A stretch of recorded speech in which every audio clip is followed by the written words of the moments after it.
صلى الله على محمد صلى الله عليه وسلم. Chapter on what is liked regarding sneezing and what is disliked regarding yawning.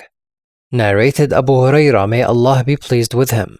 The Prophet, peace be upon him, said, Allah likes sneezing and dislikes yawning.